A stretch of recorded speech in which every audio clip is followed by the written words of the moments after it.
प्रिय व्यूअर, प्रिय दर्शक,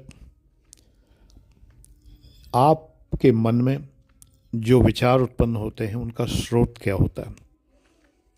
स्रोत क्या है? सोर्स क्या है? कार्ल मार्क्स कहते हैं कि वस्तु से विचार आता है, वस्तु प्राथमिक है, विचार सेकेंडरी है। खैर, ये तो विवादास्पद बात है, लेकिन वस्तु से विचार तो आता ही है।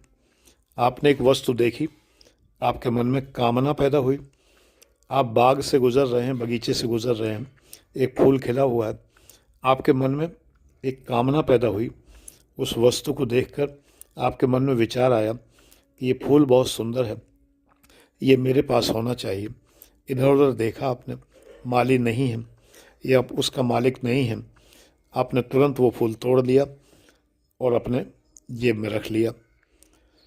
तो विचार आया, फिर उसके बाद उसका क्रियान्वयन किया आपने। पहले वस्तु, फिर विचार, फिर क्रियान्वयन। इसके बाद फिर विचार आया, आपके मन में ग्लानि हो सकती है, आपके मन में अपराध बोध हो सकता है, मैंने गलत किया, मुझे नहीं करना चाहिए था, मुझे फूल नहीं तोड़ना चाहिए था। लेकिन फूल को दोबारा आप उसके स्थान पर नहीं लगा सकते, ये पॉसिबल नहीं है। हाँ, कभी कभी ऐसा हो सकता है।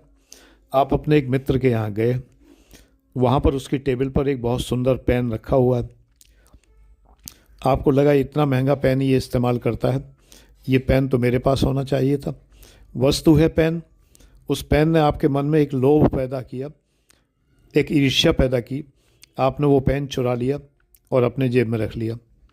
अब आपके मन में ग्लानि पैदा हुई, अपराध बोध पैदा हुआ, गिल्ट कॉन्शियस आया, आपने दोबारा निकाल के वापस रख दिया। ये देख के कोई देख तो नहीं रहा, वापस रख दिया। गिल्ट से आप मुक्त हो गए। ठीक है, तो ये भी आप कर सकते हैं, यानी वस्तुएं विचार पैदा कर रही हैं। यहाँ तक कार्ल मार्क्स सही है। कार्ल मार्क्स पढ़ने लायक है, पढ़िए कभी, अगर नहीं पढ़ा है तो पढ़िए, बहुत अद्भुत है। तो एक तो वस्तु से विचार पैदा होता है, और कभी कभी व्यक्ति से विचार पैदा होता है। किसी को देखकर, कोई व्यक्ति हमने देखा, वो हमारा प्रिय पात्र है, हमारा रिश्तेदार है, हमारा प्रिय मित्र है, एक बच्चा है जिसे हम बिल्कुल नहीं जानते, लेकिन अपनी मासूम भोली हरकतों से वो सबको आकर्षित कर रहा है, सबको खुश कर रहा है। तो व्यक्ति भी हमारे मन में विचार उत्पन्न करते हैं। बेटा, ये सब जो मैं बताता हूँ तुम्हारे निबंध में काम आएगा। निबंध इसी प्रकार के आते हैं आजकल, एक सेंटेंस दे दिया जाता है, उसके ऊपर आपको लिखना होता है। पिछले 10 साल से ऐसे ही निबंध आ रहे हैं जो मैं आपको बताता हूँ, इसलिए इनको बहुत ध्यान से पूरे वीडियोस देखा करिए। तो व्यक्ति से भी विचार आता है, व्यक्ति आपके मन में विचार पैदा करता है, और इसके अतिरिक्त कभी कभी विचार से भी विचार पैदा होता है। किसी व्यक्ति ने आपको एक विचार दिया, कहीं पर आपने लिखा हुआ व्हाट्सएप पर, फेसबुक पर एक विचार देखा, एक थॉट लिखा हुआ देखा, उस थॉट से आपके मन में थॉट पैदा हुआ, विचार से विचार पैदा हुआ। ये सारी प्रक्रियाएं आपके मन में अगर होती हैं, मेरी बात ध्यान से सुनिएगा, अगर आपके मन में ये प्रक्रियाएं होती हैं, अगर आपके मन में वस्तु से विचार उत्पन्न होते हैं, व्यक्ति से विचार उत्पन्न होते हैं, विचारों से विचार उत्पन्न होते हैं, तो आप एक विचारवान व्यक्ति हैं और अच्छे व्यक्ति हैं, मैं आपकी प्रशंसा करूंगा। लेकिन अगर कुछ भी नहीं पैदा होता, किसी व्यक्ति से आपके मन में कोई विचार पैदा नहीं होता, किसी वस्तु से आपके मन में कोई विचार पैदा नहीं होता, किसी विचार से आपके मन में कोई विचार पैदा नहीं होता, तो ऐसा नहीं है कि आप बुरे व्यक्ति हैं। हो सकता है आप संत हों, संतों के मन में कभी कभी निर्विचार योग के कारण, निर्विचार समाधि के कारण कोई विचार पैदा नहीं होता, वे साक्षी भाव से सब कुछ देखते रहते हैं। तो बेटा, अभी आपका जो समय है, आपकी जो उम्र है, वो सीमित साक्षी भाव की आयु है, यानी सुख दुखे समय कृत्वा लाभा लाभो जया जयो, ये स्थिति आने में बहुत वक्त लगेगा, और बहुत बड़ी उम्र में जाके ये स्थिति आनी चाहिए, अभी नहीं। अभी तो आप खुशी की चीज़ से खुश होइए, दुख की चीज़ से दुखी होइए, विचार से विचार पैदा करिए, वस्तु से विचार पैदा करिए, व्यक्ति से विचार पैदा करिए, इंटरेक्ट करिए, भावनाएं प्रदर्शित करिए, भावनाएं जाहिर करिए। तभी तो आप इंटरव्यू में सफल होंगे, तभी तो आप मेंस के आंसर राइटिंग कर पाएंगे, तभी तो आप निबंध लिख पाएंगे। यदि आप साक्षी भाव से सब कुछ सोचेंगे तो आपके मन में विचार पैदा होगा ही नहीं। निर्विकार निर्विचार रहने की उम्र आपकी नहीं है।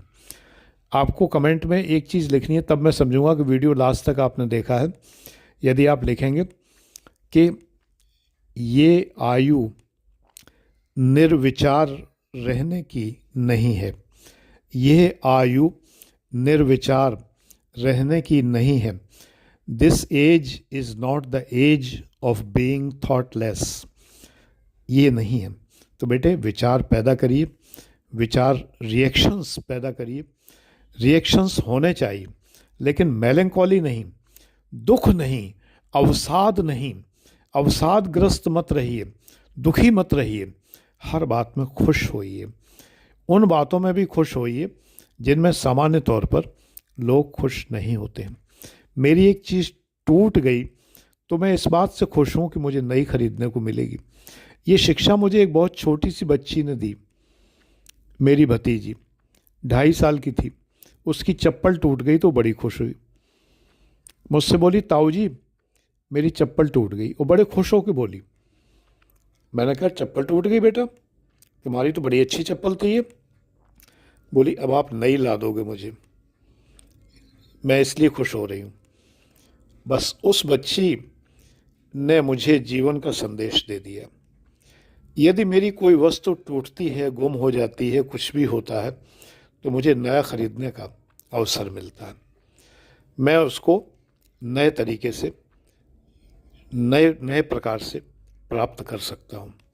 और अगर नहीं खरीद सकता, आर्थिक स्थिति नहीं खरीद सकता, तो उसके बिना रहने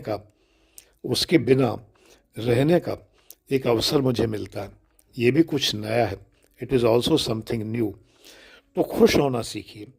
तमाम बातों में जिनमें दूसरे लोग खुश नहीं हो सकते, आप खुश होना सीखिए। लेकिन निर्विचार रहने की उम्र अभी आपकी नहीं है। तो मैं निर्विचार रहने के लिए, समाधि लगाने के लिए आपसे नहीं कहता, मेडिटेशन के लिए आपसे कहता हूँ, ध्यान के लिए आपसे कहता हूँ 15 मिनट, बस, इससे ज़्यादा नहीं। ये मस्तिष्क को शांत करने के लिए, एक्टिवेट करने के लिए बहुत ज़रूरी है। बस इतना ही आपसे कहता हूँ। God bless you. ईश्वर आपको सफल करे।